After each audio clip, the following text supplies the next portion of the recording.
नमस्कार दोस्तों, अभिनव अरोरा आजकल ये कुछ ज़्यादा ही वायरल हो रहा है। मतलब कि होगा ही क्यों नहीं।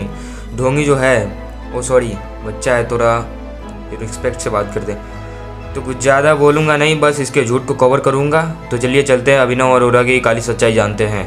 इसीलिए ये उसी का परिणाम है। ये बच्चा रोज सुबह 4 बजे उठ जाता है। तो अभिनव अरोरा खुद को एक स्वघोषित बाल संत बताते हैं, जो बलराम को अपने बड़े भाई के रूप में और श्री कृष्ण को अपने छोटे भाई के रूप में बताते हैं। इतना ही नहीं, भगवान श्री कृष्ण को छोटे भाई के रूप में पूजते भी हैं। शायद इन्हीं सब झूठों की वजह से वायरल भी हुआ था। खैर, अब तो वायरल होने के लिए सब कुछ भी करते रहते हैं, कोई नाच गाना करते रहते हैं।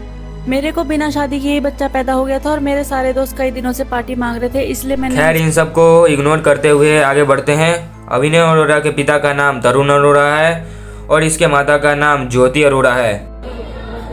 राधे राधे। मुझे पता है अभी आप लोग मुझे कमेंट करेंगे, मोटे तू तो वृंदावन लस्सी पीने चला जाता है। अच्छा, मतलब तू भी जानता है कि तू लोगों को बेवकूफ़ बनाता है। अपने पिता के कहने पे पिता से याद आया, कुछ लोग तो ये भी कहते हैं कि इसके पिता इसे स्क्रिप्ट लिख कर देते हैं और ये वही स्क्रिप्ट को याद करके बोल देता है। मुझे तो ये पता है कि मेरा बाकी बिहारी मुझे अपना कहता है। कौन से बिहारी जी की बात कर रहा है तू? सब बिहारी जी का तो एक ही कहना है।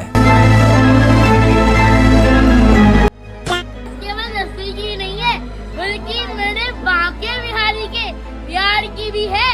राधे राधे। श्री कृष्ण जी की तो है ही, पर तुम उसके बाद भी लोगों को बेवकूफ़ क्यों बना रहे हो? आजकल जिसे देखो वो फेमस होने के चक्कर में संत बाबा बाल संत बन जाते हैं, ये बिना ये सोचे जाने की इस लोगों पर क्या असर पड़ेगा। इस पर रामभद्राचार्य भी बोले थे। आजकल बच्चे संत के रूप में लगातार प्रवचन कर रहे हैं काफी संख्या में, इसके लिए आप क्या कहें? ये दुर्भाग्य है।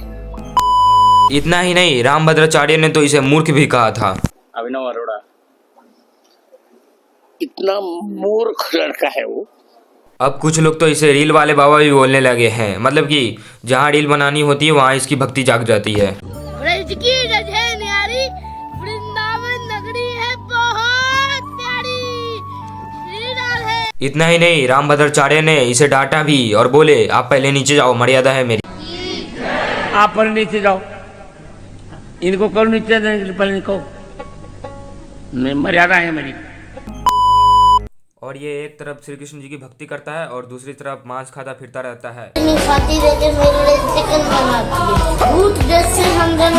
प्रयागराज में जा चुका है। राधे राधे। आज मैं हूँ प्रयागराज में, जो कि सभी तीर्थों का राजा माना जाता है। सरयू नदी में स्नान करके आ चुका है, पर अभी भी इसकी बुद्धि खुली नहीं। राधे राधे। आज राम जी की कृपा से सरयू जी में स्नान करने का सौभाग्य प्राप्त हुआ। इसने खुद बोला नॉनवेज नहीं खाती लेकिन मेरे लिए चिकन बनाती है, दूध जैसे हम दोनों भाई बहनों को पठाती है। खुद नॉनवेज नहीं खाती लेकिन मेरे लिए चिकन बनाती है, दूध जैसे हम दोनों भाई बहनों को पढ़ाती है। इतना ही नहीं, रील बनाने के चक्कर में जबरदस्ती मंदिर में घुसते हैं और खुद के गुरु को नीचे गिरा देते हैं।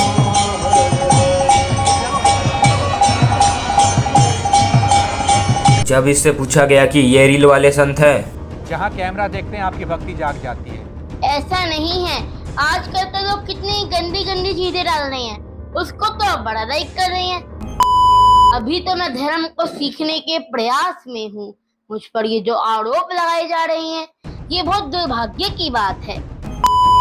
तीर्थों के दर्शन करता हूँ, यानी संतों से मिलता हूँ, उनसे सीखता हूँ, उनसे समझता हूँ। मैं तो सनातन धर्म का प्रचार करना। अच्छी बात है, तीर्थ यात्राओं को दर्शन करना, ज्ञानी संतों से मिलना, ज्ञान लेना, धर्म का प्रचार करना, पर गलत तरीकों से नहीं। पहले अच्छे से सीखो, जानो, उसके बाद धर्म का प्रचार आराम से करते रहना। और जब इससे पूछा गया कि स्वामी रामभद्राचार्य ने इसे मंच से उतार कर मूर्ख बालक क्यों बोला, तो मुझे मंच की गरिमा नहीं पता थी कि यहाँ पर शांत रहना है, तो मैंने राम जी के नाम का जयकारा लगा दिया था। चलो ठीक है, कम से कम गलती तो समझ में आई। गलती मानने से कोई छोटा या बड़ा नहीं हो जाता, ये तो सुना ही होगा। और जब इससे पूछा गया कि आप मंच पे जाकर रील बना रहे थे, इससे उनको गुस्सा आ गया और उन्होंने मंच से नीचे उतार दिया। नहीं, हम रील नहीं बना रहे थे, मैंने तो राम जी के नाम का जयकारा लगाया था और उनको दर्शन करके मैं भक्ति में लीन हो गया था। भाई, अब इसे लगता है कि हम यूट्यूबर्स ने इसको धमकी दी है। क्या मतलब, हम यूट्यूबर्स के पास इतना टाइम है कि इसे कॉल करके और परेशान करेंगे? इन यूट्यूबर्स के खिलाफ केस करना, लेकिन फिर भी मुझे करना पड़ा। और ये भी बोल रहा था कि 500 कॉल आते हैं रोज के रोज मेरे पिताजी के पास। पिताजी के पास लगभग 500 फोन आ रहे हैं। अब तो मेरे मैया को फोन उठाने से भी डर लग रहा है। और जब इनसे पूछा गया कि आप श्री कृष्ण को अपने छोटे भाई के रूप में भजते हैं, अपना छोटा भाई बताते हैं और आप उनसे मिले भी हैं। ने कहा था कि आपकी उनसे एक स्कूल में मुलाकात होती है, क्या मुलाकात होती है? नहीं। जब इससे पूछा गया कि आपके पिता आपको स्क्रिप्ट लिख कर देते हैं और आप उसी स्क्रिप्ट को याद करके बोलते रहते हैं। जो मैं पॉडकास्ट में बोलता हूँ वो मैं अपने मन से बोलता हूँ, अपने दिल से बोलता हूँ। चलो, तुमने बातें तो बड़ी अच्छी और बड़ी बड़ी कर ली, लेकिन क्या तुम सच में इतना जानते हो?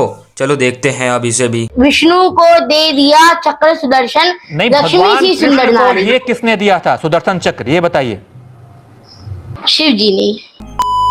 कृष्ण नाम भाषा का का बहुत शब्द है ये? सुंदर अर्थ है, जी, कष्ट हरने वाला। भगवान कृष्ण का पूरा नाम क्या है? भगवान श्री कृष्ण का नाम कृष्ण है।